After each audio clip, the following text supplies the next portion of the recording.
First, giving honor to God who's ahead of our life. Hello again. This is the evening of the prayer advice this morning.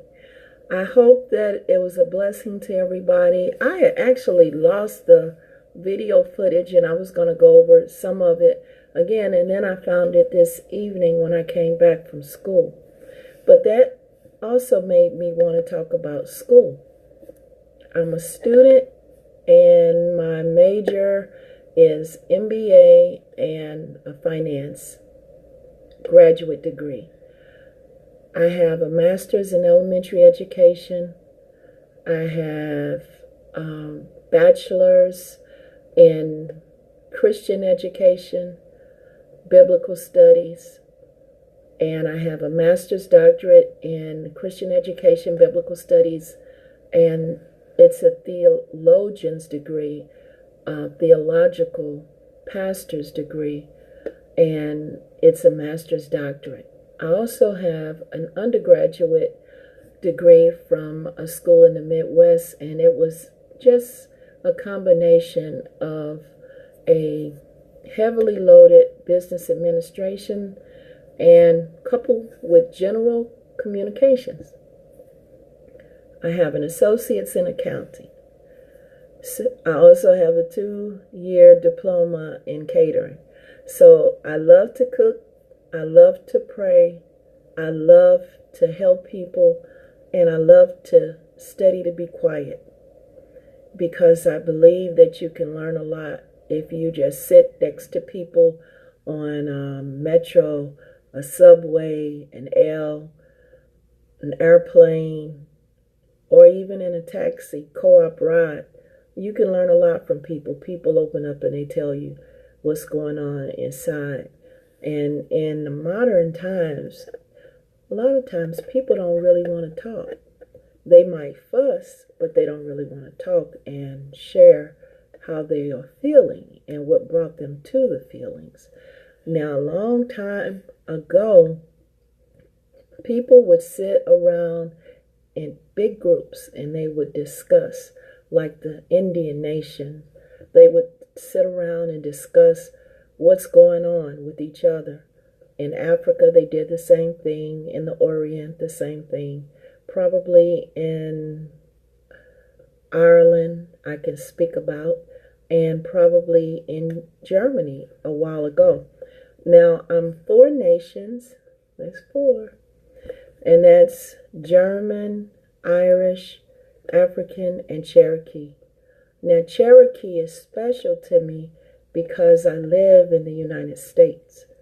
And this is a land that was taken from my ancestors amongst other ancestors and recreated into a metropolis. But many, many years ago, it was a quiet place. And people would sit. Now, maybe they shouldn't have smoked, because the temple is supposed to be where the Holy Ghost dwells. But they would sit around and smoke their pipes and have big discussions. And they took care of the land. I was looking at the grasses out in different places over landscapes of pictures and videos that come through the internet. And I said, boy, the Indians really did take care of the land. It is so beautiful when you look at it. And hilltops where they rode their horses even. They didn't damage the land much. So I think about things like that. I like quiet. I like peace. I like getting along with people. I don't like a big tizzy over anything. And studying in His holy words, it's hard to find your place when you're a woman, because women are supposed to be an accent to their husband. And if you're a single woman, you're supposed to be quiet and study to be quiet if you're having a problem being quiet. So I like to listen to people, and I like to give advice, but more than giving advice, I like to hear what the people are feeling. Because if you or one that speaks a lot, you'll miss something. So I've learned when I was younger to just be quiet and take it all in and then digest it and then respond. And sometimes that's not in the same sitting when you hear the initial conversation. But I want people to be encouraged tonight. I think about others who might be in school or who are working a job and they are so afraid to quit their job and go back to school, but they do not like the vocation that they're in. They don't like their job, but they're afraid to admit it because they don't want to miss a meal on the table, or if they have children, they might be afraid that the children won't be fed. But when you are in faith, you have to just step out there and you have to just trust the Lord. Trust Father that He will keep you in that same brilliance that He created the earth and all of the different spheres in His universe.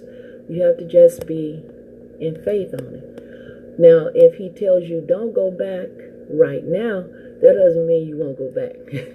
But if He tells you to go back and then give you the season that you should plan to do it. And if He tells you, just trust me, go back to school, get a degree, then do that. But while you're there, keep notes, not just of what the lectures are, but keep notes about what you are experiencing on those college campuses, in the dorms when you share with people in the dorm rooms, or in they call it the dining halls. Keep a journal about your experiences because you'll never get that again. And some of them, and probably these days, quite a few of them will be your age, but quite a few will also be young, the traditional college age. So somewhere between 17, 18, up to 23 or 24 years old. And you might start off at 40 or 50 years old, some 60 or 70 years old. And in the 21st century, people who are 70 years old, they look better than some that are in their 30s. So you could end up going back to school at 70 and outperform some of the kids that are like 18 and 19 years old because you got a lot of experience and you remember a lot of things. So this evening, I wanted to just share a little bit and be quieter than my spirit was feeling earlier today when I was leading them through the Lord's Prayer, because the prayer has been offered. There's a lot of different videos coming over the internet, buzz video, all kind of videos where people are in a very serious struggle, not having their limbs of their arms, their legs, or being, I don't know, going through just a lot from accidents or abuse, or it's just so much. So many kids are being beaten because the parents are struggling, and instead of turning to faith, they turn their fists to their kid's face. So there's a lot to think about and a lot to pray about. But I bid you peace and have a wonderful night. Love you. Bye.